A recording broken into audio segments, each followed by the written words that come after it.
میر تقی میر آگرہ میں 1723 میں پیدا ہوئے۔ ان کے والد کا نام محمد علی تھا، لیکن علی تقی کے نام سے مشہور تھے اور درویش گوشہ نشین تھے۔ میر نے ابتدائی تعلیم والد کے دوست سید امان اللہ سے حاصل کی، مگر مزید تعلیم سے پہلے جب میر ابھی 9 برس کے تھے وہ چل بسے۔ تب ان کے بعد ان کے والد نے خود تعلیم و تربیت شروع کی، مگر چند ماہ بعد ان کا بھی انتقال ہو گیا۔ یہاں سے میر کی زندگی میں رنج و الم کی طویل باب کی ابتدا ہوئی۔ ان کے سوتیلے بھائی محمد حسن نے اچھا سلوک نہ کیا، تلاش معاش کی فکر میں دلی پہنچے اور ایک نواب کے ہاں ملازم ہو گئے، مگر جب نواب موصوف ایک جنگ میں مارے گئے تو میر آگرہ لوٹ آئے، لیکن گزرے اوقات کی کوئی ضرورت نہ بن سکی، چنانچہ دوبارہ دلی روانہ ہوئے اور اپنے خالو سراج الدین کے ہاں قیام پذیر ہوئے۔ سوتیلے بھائی کے اکسانے پر خان آرزو نے بھی پریشان کرنا شروع کر دیا۔ میر کا زمانہ شورشوں اور فتنہ و فساد کا زمانہ تھا۔ ہر طرف تنگ دستی و مشکلات برداشت کرنے کے بعد بالآخر میر گوشہ عافیت کی تلاش میں لکھنؤ روانہ ہو گئے اور سفر کی صعوبتوں کے بعد لکھنؤ پہنچے۔ وہاں ان کی شاعری کی دھوم مچ گئی۔ نواب آصف نے 300 روپے ماہوار وظیفہ مقرر کر دیا اور میر آرام سے زندگی بسر کرنے لگے، لیکن تند مزاجی کی وجہ سے کسی بات پر ناراض ہو کر دربار سے الگ ہو گئے۔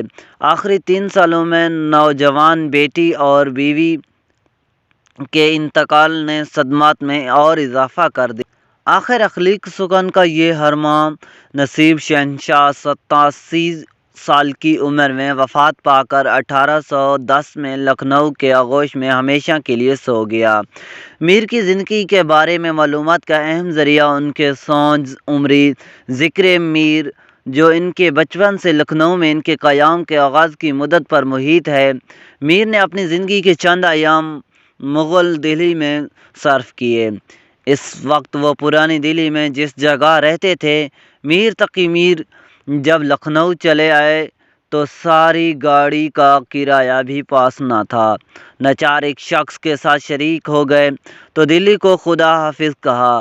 تھوڑی دیر آگے چل کر اس شخص نے کچھ بات کی، یہ اس کی طرف سے منہ پھیر کر ہو بیٹھے۔ کچھ دیر بعد پھر اس نے بات کی۔ میر صاحب جیں بجیں ہو کر بولے کہ صاحب قبلہ آپ نے کرایہ دیا ہے، مگر باتوں سے کیا تعلق؟ اس نے کہا حضرت کیا مضحکہ ہے، راہ کا شغل ہے، باتوں میں ذرا بھی جی بہلاتا ہے۔ میر صاحب بگڑ کر بولے کہ خیر آپ کا شغل ہے، میری زبان خراب ہوتی ہے۔ لکھنؤ میں پہنچ کر جیسا کہ مسافروں کا دستور ہے کہ ایک سرائے میں اترے، معلوم ہوا کہ آج یہاں مشاعرہ ہے، رہ نہ سکے، اسی وقت غزل لکھی اور مشاعرے میں جا کر شامل ہوئے۔ ان کے واضح قدیمانہ تھی، لڑھکتی دار پگڑی، 50 گز کے گھیر کا جامہ، ایک پورا تھان پستولیے کا کمر سے باندھا، ایک رومال پڑی دار تہہ کیا ہوا، اس میں آویزاں مشروب پاجامہ جس کے عرض کے پاہیچے، پھنی کی انی دار جوتی جس کی 1.5 پالش اونچی نوک، کمر میں ایک طرف سیف یعنی سیدھی تلوار، دوسری طرف ہٹکار، ہاتھ میں ہریب۔ عرض جب داخل محفل ہوئے تو شاعر لکھنؤ میر صاحب بیچارے غریب الوطن زمانے کے ہاتھ سے پہلے ہی دل شکستہ اور بھی دل تنگ ہوئے اور ایک طرف بیٹھ گئے۔ شمع ان کے سامنے آئی، پھر سب کی نظر پڑی۔ بعض اشخاص نے سوچا حضور کا وطن کہاں ہے؟ میر تقی میر نے یکتا فی البدیہہ کہہ کر غزل طرح میں داخل کیا۔ کیا بود و باش پوچھو ہو یوں ہو پورب کے سخنو، کیا بود و باش پوچھو ہو پورب کے سخنو، ہم کو غریب جاں کے ہنس ہنس پکارے کے، دلی جو ایک شاعر تھا عالم میں انتخاب، رہتے تھے منتخب ہی جہاں روزگار کے، جس کو فلک نے لوٹ کے ویران کر دیا، ہم رہنے والے ہیں اسی اجڑے دیار کے۔ مضمون غلام کی جیب میں تو بھرے ہی نہیں کہ کل آپ نے فرمائش کی ایک غزل حاضر کر دے۔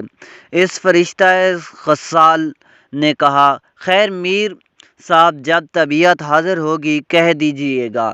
ایک دن نواب نے بلا بھیجا۔ جب پہنچے تو دیکھا کہ نواب حوض کے کنارے کھڑے ہیں، ہاتھ میں چھری ہے، پانی میں لال سبز مچھلیاں تیرتی پھرتی ہیں، آپ تماشا دیکھ رہے ہیں۔ میر صاحب کو دیکھ کر بہت خوش ہوئے اور کہا، میر صاحب کچھ فرمائیے۔ میر صاحب نے غزل سنانا شروع کی۔ نواب صاحب سنتے جاتے اور چھری کے ساتھ مچھلیوں سے بھی کھیلتے جاتے۔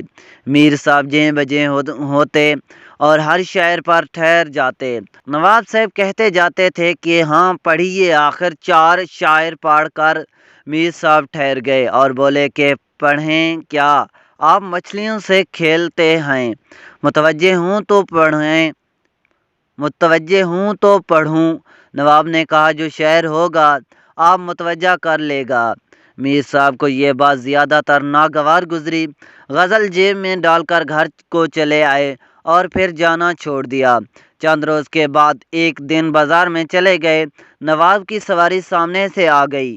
دیکھتے ہی نہایت محبت سے بولے کہ میر صاحب، آپ نے بالکل ہی ہمیں چھوڑ دیا، کبھی تشریف بھی نہیں لاتے۔ میر صاحب نے کہا، بازار میں باتیں کرنا ادب شرفا نہیں، یہ کیا گفتگو کا موقع ہے؟ غرض بس دستور اپنے گھر میں بیٹھے رہیے اور فکر و فاقہ میں گزارتے رہے۔ 1325 میں فوت ہوئے اور 100 برس کی عمر پائی۔